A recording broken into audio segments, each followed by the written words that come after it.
Argitanii viidiyoo kana ilaalaa namichi mucaa kana akkanatti janajjanee eerpoortiitti eegee hababoo yeroo kennuu fi mucayyoon diddee deemtee nagadhiisii bakka suma duratti jechuudha. Ijoollee xixinnoo fa'aa ta'anii hin jiru. Baadiyyaa fa'aa keessa midhaan fa'aa keessatti viidiyoo akkasiin arga yeroo durbi diddee harka harkifattee bakka jalaa baddu jechuudha.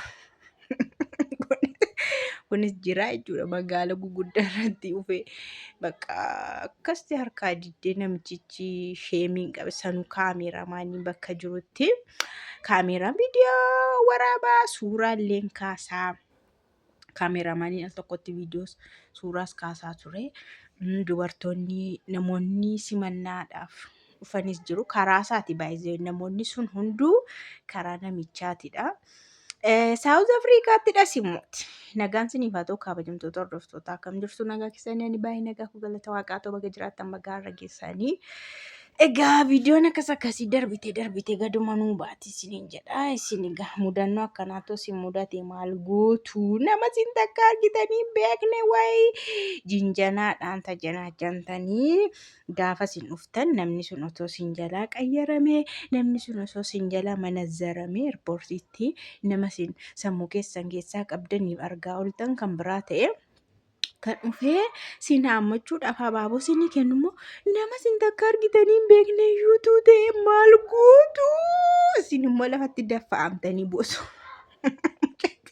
Mucattiinillee bitaatti gale hindee maanni kun isheen nama biraa eegdi nama beektu tokko eegdi nama haasofsiisaa turte tokko kan biraa beekti.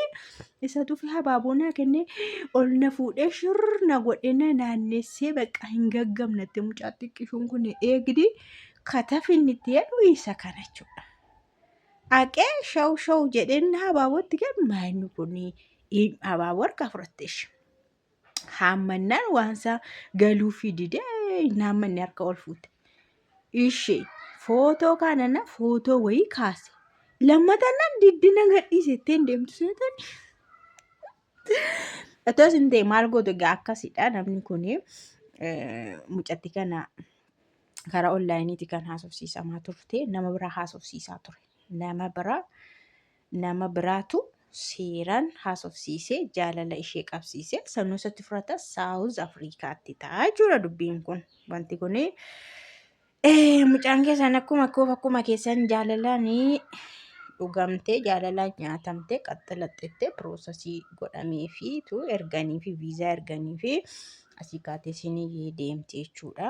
Namni haasofsiisaa fi ture nama biraadha isiniin jedheera. Nama isheen beektu nama biraadha. Nama isheen argite nama biraadha. Nama isheen jaallattees garuu kan dhufu immoo namichi kun gara waggaa 45 ol ta'a warri keessa beekanii irraa haasa'aa jiran jechuudha. Ijoolleen Saawuz Afrikaa shamarraniin of eeggadhaa warri jedhaa jiranii gaa namichi kun waggaa 45 ol ta'a.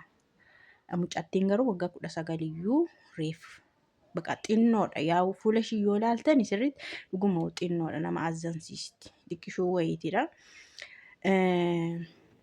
Kanaafiyyuu namni kun nama biraa haasofsiisaa fi ture jechuudha. Bargit namni kun fuula isaa irratti qancaraa wayiiti. Dhuguma iyyuu namoonni iddoo biyya gurguddaa jiraatan immoo umuriin isaanii badaa irraa hin beekamu. Maaliif bakka waan faayidaa qaqqabu kana fayyadamu waan ta'eef yeroo baay'ee badaa umuriin isaanii irraa hin beekamu. Ijoolluma namatti fakkaatu garuu kun immoo qancareera dhugaa dubbachuudhaaf. Akkuma namoota biyya keenyaattu sirriitti fuulli isaa qasqas jedhee goggogeera. Mucattiin isa ilaalte wayini abbaa kooti laata.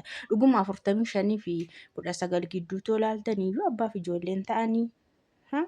Namni tokko akka duriitti yoo ta'e dhiirri tokko dafee yoo fuudhee naannoo keenyatti amma dhiirri dafee fuudha. Dafeen fuudhu 20 fa'aa keessan fuudha. 20 fa'aa keessa mucaa kana haadha ishii fuudheera taanaan abbaa ishii ta'a jechuudha namichi kun. Kanaan mucattiin naate lammatarratti maal ta'an jiratte na gadhiisettee harka harkifattee deemte. Isheessa deemte harka harkifattee Saawuz Afrikaa namicha ishee waame sana malee hin beektu. Ijoolleedha. Namallee hin qabdu garatti deemtullee hin qabdu. Tiifoozoo hammi sun booda footoo suuraa faana kaa'aa oole baay'een tokko argeeran jala deeme. kan isaati gara namichichaati. Booda baqa sossobanii gogowwomsanii itti nam'anii footoo baay'ee tokko dirqiidhumaan faana akka ija babaasetti mucattiin dhugaa waaqa akkatti ija babaaste itoo hin kolfiin itoo fagaggisiin jedhi fuulli ishiinii fi footoo baay'ee tokko gadhiisaa oolan ka'anii jechuudha. Egaa kanarraa ka'ee osoo isin mudate maal gootu? Akkam gootu isin? Yaa'u isinillee biyya keessan keessa waan ta'eef laash jettanii galuu dandeessu gara biyya keessanii gara maatii keessanitti nama akkasiitu dhufee sin simadhadhe. Sijammar yoo si simateeyyuu eerpoortiitti dhufee yoo simateeyyuu maal keetutti bahee maal keetti dhufee si argee akkuma abbaan ta'e waan ansi beekuu natti fakkaattee jedhee akkam nagaadhaa siin jedhu wayitti akkam nagaadhaatti laash jetteetu malee otuma namatti jaallatu ta'e immoo faana galtamoo eerpoortiidhaa sijammar. Faanan galii barri isaa badaadha bara dur miti amma si nyaachuuf si eega ta'ee si fuuchuuf si eega ta'ee si faana jiraachuuf eerpoortii si eega ta'ee ragaa tokkollee hin qabdu. Maaliif akka baraatti bulu akka baraatti haasa'usi sangaa duriitiin kan qotee hin jiru jedhan akka innaa waggaa 2 dura asuma dhiyeessine 3 dura 4 dura 5 dura 6 dura namoonni baay'een dhufanii eerpoortiidha milkaa'uu danda'u. Faanas galuu danda'u. Baqa nama isaan janis ta'uu danda'a. Nama jaallatanii wal jaallatanis ta'uu danda'a. Kanaafiyyuu amma immoo akka bara kanaatti haasofne immoo baay'ee badaadha jabaadha yeroon isaa sa'aatiin kun jechuudha waqtiin kun barrisa baay'ee jabaataadha. Namni mukaan otoo wal hin beekin dhufee wal faana galu miti inni wal beekuyyuu sossodaachaa wal faana deema. Inni wal beekuyyuu waliin amanu. Bukkeetti waa kakkaawwachaa deemu. Innaa nama otoo akkasitti isinitti ta'e jechuudha. Osoo akkasitti ta'e maal gootu? Bakka haa ta'u jettu. Bakka haa ta'u erga shawwadame bakka nan jaalladha suutan jaalladha jettaniituma maxxantumoo eera basma eenyudhaati jettanii galee jettanii bira darbitanii galtumoo akkam gootu? Kun gaaffii ani isin gaafadheedha.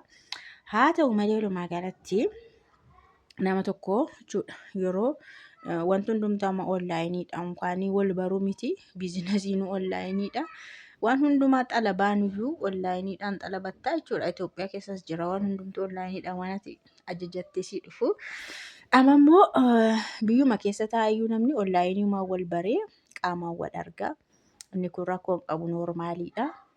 Gaafa dhuftu garuu ati ani eerpoortiitti maa argitee maa suuraa faana kaatee minaamin rakkoo hin qaban.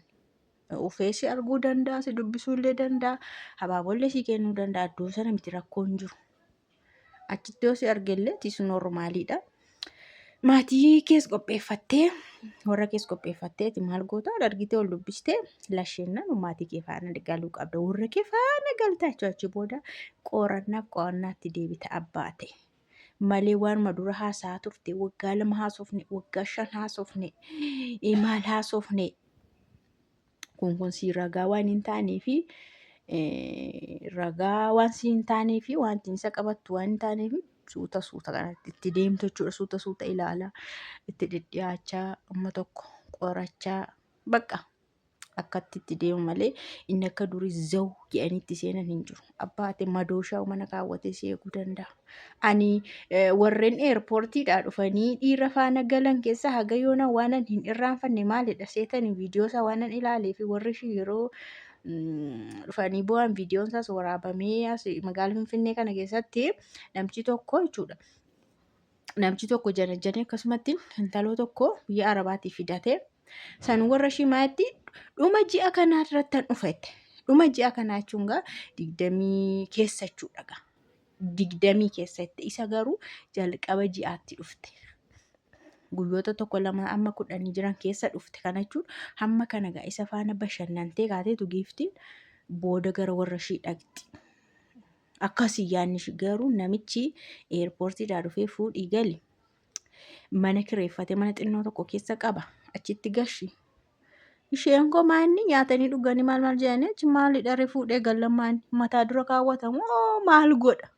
Wal qunnamtii saalaa goonana lakkii osoo maramaramii wal qunnamtii saalaan goonu jettee ishee waan miidiyaarraa dhageesse tokko qabdu maramaa ishee jedhamu ishee bichaa qabatte bakka mirmaraa ton godhinii kan jedhu namni hundumtuu naasa ishee qabatteetti habiibtiin ishee maal nafaa nama rammaramtaa jedhiiti namichi kee ishee bakka humnumaa yaalee diddee natti fakkaata madooshaa qaba mataa dhayi achumatti bilig godhi ajjeesi balbalatti qolloo fi xorreg mana kiraayii keessatti.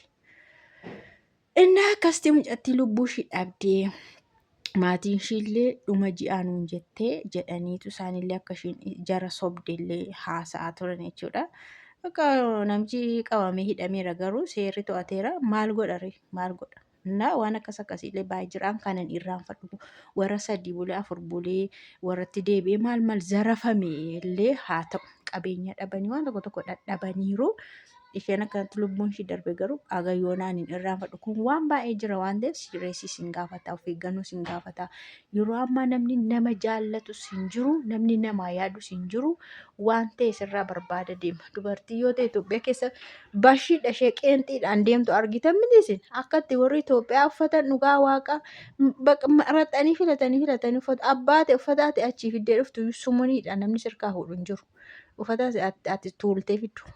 Maaliif akka biyya keessatti yeroo ilaallu isa asii caala. Ansinitti himu inni achi waanuma tokko lazzaan qabu as garuu akkatti isaan uffata. Innaa dubaroota akkasii biyya keessa guuttee waan jirtuuf si ishee hin argine immoo waan ta'e irraa argachuuf si ishee hin beekne ishee takka si argee hin beekne kan si faana akkatti quxuuxxatee si eegu waan ta'e sirraa argachuuf maleeyyuu akkatti yaadatis waan ta'e irraa argachuu fedhii of keessatti qabachaa kootu isa booda erga mirkaneeffattee itti deemta.